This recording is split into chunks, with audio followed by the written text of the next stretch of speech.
संपूर्ण विश्वाला शांतीचा संदेश देणारे महाकारुणिक तथागत भगवान गौतम बुद्ध सर्वप्रथम यांना त्रिवार अभिवादन। भारतीय राज्यघटनेचे विश्वरत्न परमपूज्य बोधिसत्व डॉक्टर बाबासाहेब आंबेडकर यांना संपूर्ण जीवन समर्पित आणि यांच्या प्रति सुद्धा म्हणजे त्रिवार अभिवादन करतो। तर मिलिंद प्रश्न ग्रंथ आजचा आपला दिवस आहे 9वा।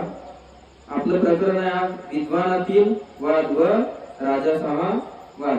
या प्रकरणामध्ये आता आपण ऐकणार आहोत की राजा म्हणाला, बनते नागसेन आपण माझ्याशी शास्त्र चर्चा कराल काय? कोण म्हणतात असे?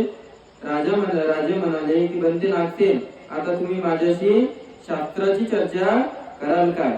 त्यावेळेला नागसेन म्हणतात, महाराज आपण जर पंडित विद्वान माणसासारखे शास्त्र चर्चा करणार असाल तर मी आपणा बरोबर अवश्य चर्चा करणार आहोत। काय म्हणतात ते की बा तुम्ही जर पंडित आणि विद्वानासारखी शास्त्र चर्चा जर माझ्याशी करत असाल तर मी आपल्यासोबत चर्चा करण्यासाठी कधीही तयार आहे म्हणतात, करीन म्हणतात। आणि जर राजे लोकांप्रमाणे शास्त्र चर्चा करत असाल तर मी तुमच्याशी चर्चा करणार नाही। म्हणजे राजे महाराजे म्हणून जर तुम्ही स्वतःला राजे महाराजे मोठे जर म्हणून माझ्याशी चर्चा करता तर मी तुमच्याशी चर्चा करत नाही।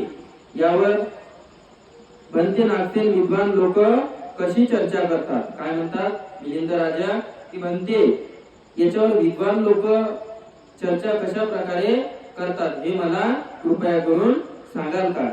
तर या ठिकाणी बनते नागसेन म्हणतात त्यांना की महान विद्वान लोक शास्त्राची चर्चा करीत असताना आपल्या परंपरा युद्धवादांच्या दळाव्यात गुंतविण्याचा प्रयत्न करतात आणि परस्पर युतीने त्यातून सुटका करून घेतात।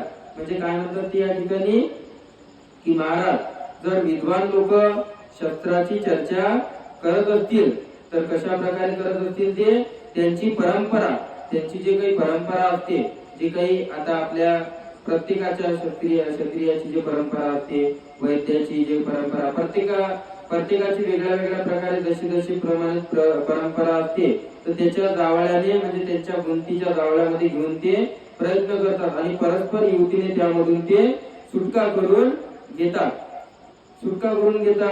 एक कोडे उपस्थित करतो त्यापैकी दुसरा तो कोडे उकलतो। कोणी एखाद्या दुसऱ्या समोर तर्काची रास उभी करतो तर दुसरा खंडन करतो, परंतु हे सर्व होऊनही देखील कोणाचा रागाने तिरस्कार करीत नाही।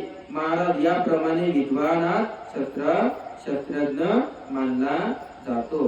जर या ठिकाणी त्याला सर्व गोष्टीमध्ये जर तो परिपूर्ण असेल, सर्व गोष्टीमध्ये म्हणजे युद्ध विद्येमध्ये कोणत्याही विद्येमध्ये जर त्याला अभ्यास येत असेल किंवा तो शस्त्रामध्ये कोणाला हरवू शकत नसेल, या सर्व गोष्टीमधून जर त्याला या गोष्टीचं ज्ञान असेल, सर्व गोष्टीमध्ये तो कोणाची कधी खंडन नसेल करत, पण मी असं माझ्या मनाचा उद्दिष्ट असा आहे की बा जो आपल्याला स्वतः मोठा विद्वान असूनही जर सुद्धा हे सर्व होऊनही देखील कोणाचा राग करत नसेल, कोणाचा द्वेष करत नसेल, कोणाचा तिरस्कार करत नसेल, नाही महाराज याप्रमाणे जर तो असा व्यक्ती असेल तर त्याला काय मानल्या जाते?